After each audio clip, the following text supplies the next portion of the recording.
फुडली किचन रे आपन स्वागत। आज बनैबा चना डाली बरा। ए वीडियो को देखंतु घर बनांतु। ए रेसिपी जदि आपन भल लगे निज फ्रेंड्स और फैमिली मेंबर्स मान को शेयर करिवे। चलंतु रेसिपी एबे आरंभ करिबा। देखंतु गोटे ग्लास रो अधा नेची मु आको भल भाबे सफा करि देबा। देखंतु एम्ति मंथीरी आमे सफा करि देबा। आरो पानी को आमे फोपाडी देबा। कम से कम आको 2-3 थर सफा करिवे। सफा करिकु आमे आको पानी रखी कि आमे आको 2-3 घंटा पई भिजे रखि देबा। घोड़े की रखिबा को कंद संगने 3 घंटा हे गेला परे देखंतु हमर डाली जाई गुडी को भलो भाबे फुली जाई छि। चालंतु कोन कोन इंग्रेडिएंट्स दरकार देखंतु।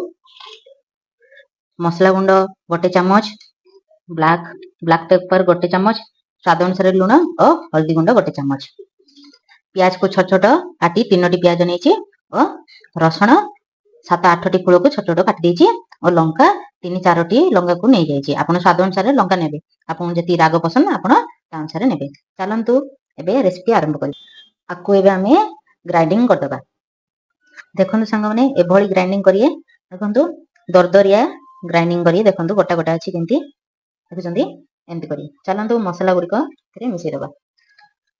एबे ए गुडी को एबे मिसै देबा। या परे मसला गुडी को मिसै देबा। आको बे मिक्स कर देबा। देखंतु मिक्स हेला। एथिरा आपण बिल्कुल भी पानी पकेबेनी। एम्ति सुखा सुखा करिवे। हेले ताहाले हमरो चना डाली बराटा हमरो टिके क्रिस्पी रहइबो। चलंतु एबे हमें पैन बसेबा। देखंतु मु गोटे कढ़ाई नै आछि। सेथिरे सरसो तेल पके देछि। एटा गरम होला पर्यंत हमें चलंतु बरा गुडी को तयारी करि दबा। देखंतु केमति बनेबी। प्रथमे हमें टिके गोल गोल बनि दबा। गोल बने के एम्ति टिके राउंड शेप दे देबा। देखंतु केते सुंदर हेछि। आउ अन्य गुडी को एम्ति बनि दबा। चलंतु केते सुंदर भाबे मु राउंड शेप दे देछि। चलंतु एबे हमें तेल रे पकेबा।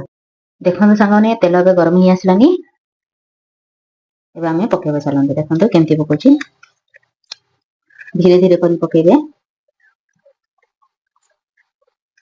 देखंतु पके साली सब। एबे आपण बिल्कुल भी एबे बेल मारिबेनी। गोटे साइड रोस्ट हि आसले हमें आ गोटे साइड उल्टेबा। आपको हमें बिल्कुल लो फ्लेम रे सिजिबा को दबा। ते साइड सिजि हि आसलानी। हमें आ गोटे साइड उल्टे दबा। ब्राउन हैला पर्यंत आपण आ टिके भाजिबे।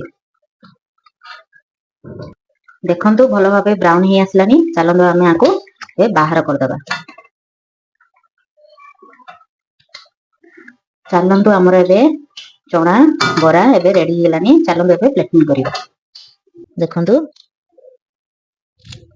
सुबा जाउछ ना साउंड। देखंतु हमर केते यम्मी और टेस्टी बनिछि। आपण चाहिले टमाटो और चिली सॉस सहित मडे खाइ परिबे। आ टिके भलो लागे।